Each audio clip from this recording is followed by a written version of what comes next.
All right, strap yourselves in for this one because you are not going to believe this. We've got this article from Breitbart News, and it is wild.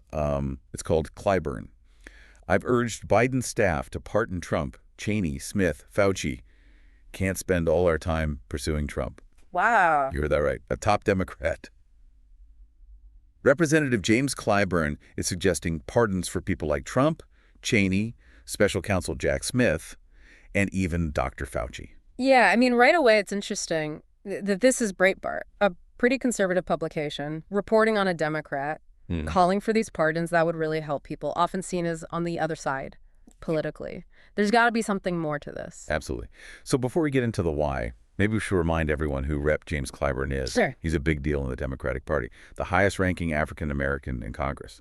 When he speaks, people listen. For sure. And when he calls for these pardons, it makes you think, Clyburn is a smart politician, so why now? Yeah. And why these people specifically? What's he trying to do within the Democratic Party? Or maybe even bigger than that. It's definitely a move worth looking at. Right, because on the surface, it doesn't make sense for someone like Clyburn to be calling for pardons for people like Trump. I mean, he's practically his opposite politically. The article says Clyburn wants these pardons to clear the air and prevent political vendettas. Yeah. But it doesn't really explain what that means. That's where things get really interesting. Is Clyburn saying both parties are too focused on attacking each other, so nothing gets done? Is he saying these potential prosecutions, this pursuing the article talks about, are about revenge, not justice? Those are pretty serious accusations, so we need to figure out what Clyburn's really saying. It's like he's saying, hey, can we all stop trying to tear each other down and just focus on running the country? But then there's the other side of it. What about people being held accountable for what they do? Exactly. That's the heart of the whole thing. On one hand, everyone wants unity. We want to move past all the revenge and political fighting, but we also need justice. People need to be held responsible for their actions, no matter their politics. Clyburn even says, quote, we are trying to run a government on behalf of all the people of this country, and if we spend all of our time going forward pursuing Trump or Trump pursuing Liz Cheney, Jack Smith, Dr. Fauci, that is what we need to get off the table. It's a big statement, and it makes you wonder what legal stuff he's thinking about. Yeah, you're right. He says get things off the table. But what does that even mean legally? Could these pardons stop investigations before they even start? What are the legal and ethical implications of that? This raises way more questions than it answers. Okay, so we've got this big event, Clyburn, calling for these pardons. But what kind of precedent does this set?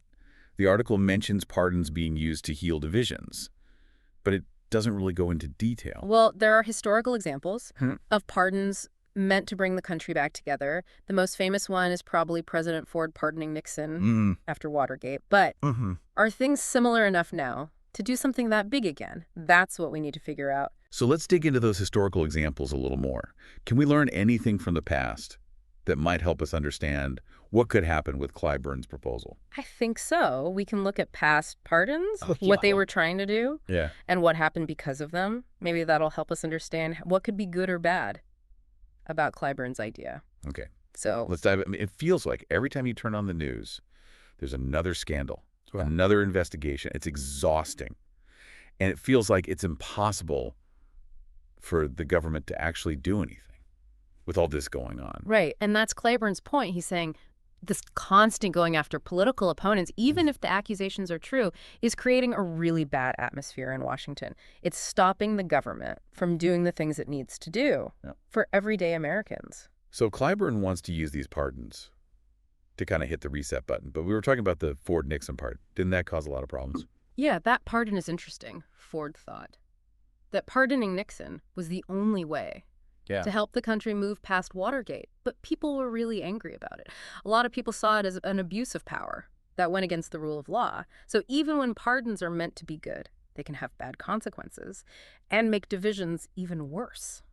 That's a scary thought. So if we think about Clyburn's idea, what are the risks? Well, one risk is that people will trust our institutions even less. If they think powerful people can just get away with anything, it could make people even more cynical and disillusioned with the political system. And that cynicism can be dangerous, right? Like people might just give up on politics altogether. Exactly. When people stop trusting the system, they're less likely to vote, less likely to hold their leaders accountable, and they stop believing their voices matter. It's a vicious cycle that makes our democracy weaker. So it sounds like even if Clyburn has good intentions, these pardons could make things worse. It's definitely possible. But it's also possible that these pardons could start a really important conversation about how we talk about politics and how we can move forward in a better way. Okay, so let's say these pardons actually happen. What would it take to get real reconciliation and collaboration in our political system? That feels impossible right now. That's the big question. And there's no easy answer.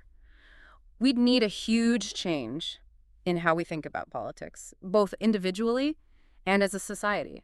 We need to move away from this idea that we have to win at all costs. It's everywhere in politics now. But how do we even start to change that? We're so divided. It won't be easy. Yeah. But I think it starts with recognizing our own biases and being willing to talk to people who have different opinions with respect and empathy. It's about listening more than we shout and trying to find common ground even when it seems impossible. It's about remembering that. We're all on the same team, even if we have different ideas about how to get there. We all want what's best for the country. Exactly. We need to stop seeing people who disagree with us as enemies and start seeing them as fellow citizens who just see things differently. We have to rebuild trust, not just in our institutions, but in each other. And that starts with each of us making an effort to have civil conversations.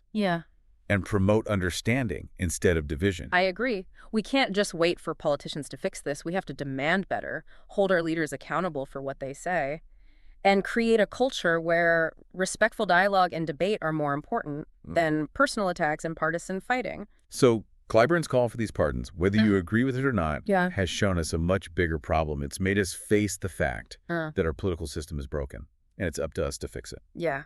And that's why this deep dive is so important. It's not just about one news story. It's about starting a bigger conversation about our democracy and what we can do to shape its future.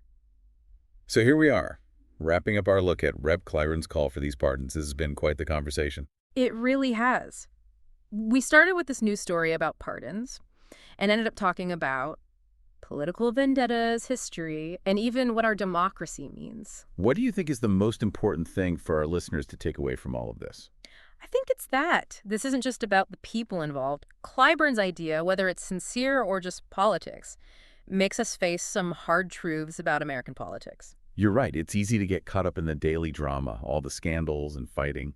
But Clyburn made us take a step back and look at the bigger picture. Exactly. He's making us ask ourselves, what kind of political system do we actually want? Do we want this constant cycle of revenge and gridlock?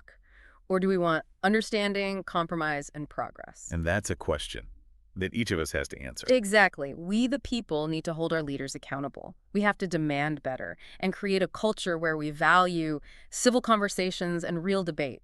We can't just sit around and wait for them to fix things. So what would you say to someone listening who's feeling overwhelmed by all this?